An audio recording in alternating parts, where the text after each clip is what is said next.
Como gerar um raster de cálculo de declividade usando o software QGIS? Esse é o tema desse nosso vídeo.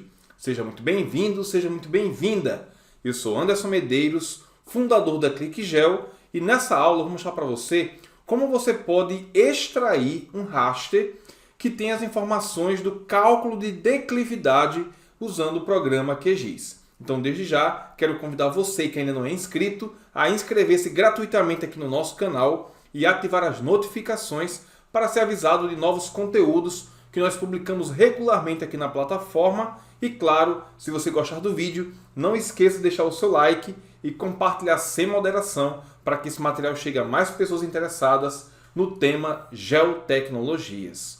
Olha só, nesse vídeo, o nosso objetivo não é preparar um mapa de declividade. Não é esse o tema. Isso vai ficar para uma outra ocasião. Aqui o que nós queremos mostrar para você são duas possibilidades de, usando o QGIS, você gerar um dado matricial que tem as informações de declividade. Ele faz o cálculo de declividade e gera um raster. Vamos mostrar então a primeira maneira de você fazer isso. Nós vamos trabalhar aqui com esse modelo digital de elevação que foi recortado para a nossa área de estudo, para a nossa área de interesse. O procedimento que vamos mostrar aqui, você pode fazer com ele tanto nas cores brutas, como também em qualquer composição de simbologia que você utilize. Isso não vai fazer diferença, tá bom? Então o procedimento não é afetado pela simbologia que estiver o seu raster. Eu coloquei aqui apenas para fins estéticos durante a gravação da aula. Para você poder ver o primeiro modo de você poder fazer esse raster com cálculo de declividade, acesse o menu Raster, na opção Análise, e depois você vai escolher Declividade. Então, Raster, Análise, Declividade. Nessa janela que é aberta, nós vamos informar qual é a camada de entrada. Neste nosso exemplo, a camada de entrada é a camada Recorte Delimitação, que está com o sistema de referência de acordo com o código EPSG 31982, que é o Datum Circa 2000, sistema de coordenadas UTM da zona 22 Sul. Aí olha só, aqui nós vamos ter que indicar se nós queremos que a declividade seja expressa em percentual ou em graus. Se você marcar a opção, vai ser expressa em percentual, se não vai ser em graus. Bom, qual é o certo? Usar em graus ou usar em percentual? A resposta é depende, como quase tudo em geoprocessamento. Como assim? No caso da declividade, vai depender muito da aplicação que você vai querer fazer. Se você for trabalhar, por exemplo, com o Código Florestal Brasileiro, lá existem algumas demandas que eles pedem que a declividade seja expressa em graus. Já existem trabalhos e metodologias propostas pela Embrapa, onde eles trabalham com a declividade em percentual. Você vai ter que analisar caso a caso, dependendo do que você vai querer fazer naquela situação.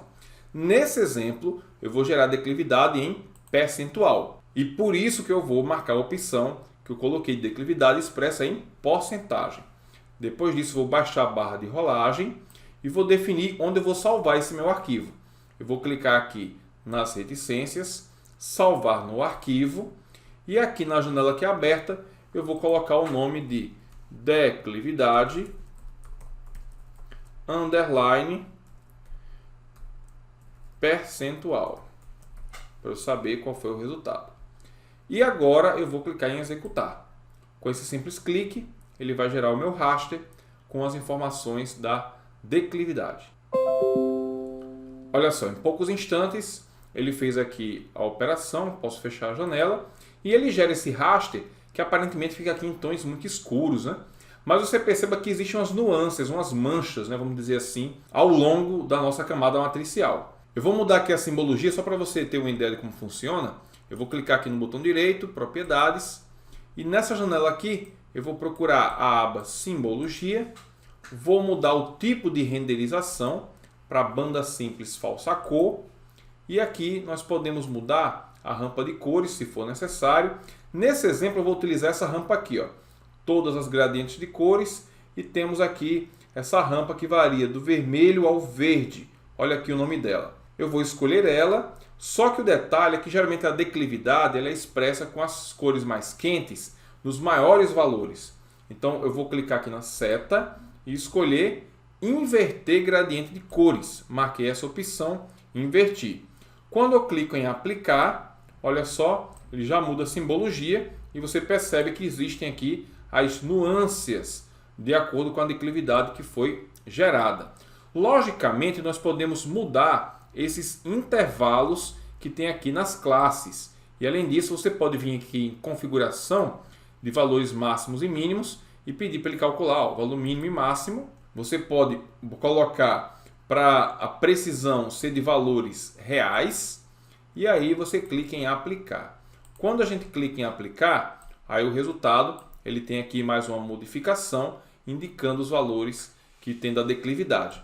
Outro detalhe também interessante, como eu estava falando anteriormente, é que você pode definir aqui os valores máximos de cada uma das faixas. O valor que você indica aqui é o limite superior da classe. Você pode digitar e informar. Quando nós tivermos uma outra aula detalhando o procedimento para gerar um mapa de declividade, aí nós vamos detalhar como você define cada uma dessas classes. Não é o nosso objetivo aqui.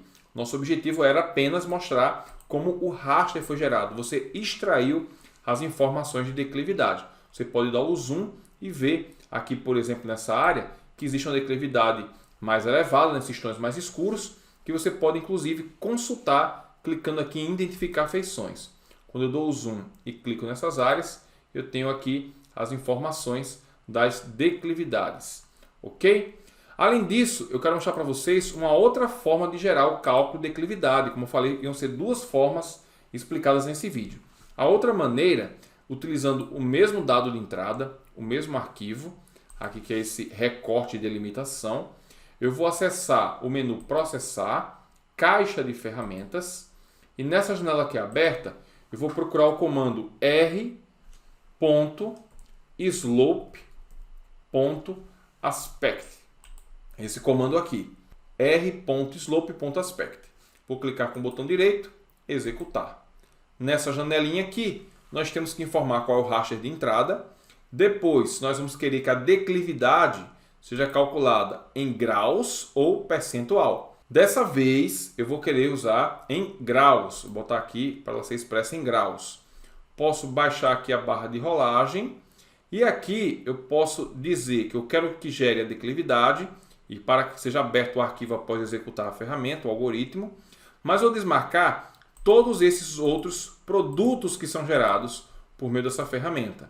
Então você pode desmarcar essas opções para ele não gerar esses arquivos, não abrir aqui no projeto, até porque demandaria muitas vezes mais tempo de processamento. Nessa aula eu vou deixar apenas aberta a opção de declividade. E um outro detalhe, pessoal, apenas para comentar brevemente, é que nessa ferramenta tem a opção de você gerar a declividade não para a camada inteira, mas apenas para uma extensão específica. Você poderia definir um retângulo envolvente dentro desse raster para apenas nele você ter o cálculo da declividade. Então, depois disso, vou clicar em executar e ele vai gerar o raster que eu solicitei na ferramenta. Olha só, depois de alguns instantes, ele terminou de gerar a declividade. Eu posso fechar essa janela. Está aqui o nosso arquivo da declividade e nós podemos usar as mesmas ideias que nós usamos antes para fazermos as configurações de simbologia. Eu não vou repetir aqui o procedimento, você pode voltar e ver que funciona da mesma maneira. Em um outro vídeo, depois nós ensinaremos como é que você monta um mapa de declividade. Gostou da ideia? Se você quer ver esse vídeo, deixa aqui o seu comentário, deixa o seu like também para sabermos que o conteúdo foi útil para você. E eu quero aproveitar e convidá-lo para participar da nossa lista de transmissão, onde nós enviamos uma mensagem para você sempre que publicarmos um vídeo novo. Assim você não perde nenhuma novidade que nós preparamos para você. Aproveite e veja como funciona em mais detalhes, vendo o link que está na descrição desse vídeo. Vejo você então na nossa próxima aula, no nosso próximo vídeo.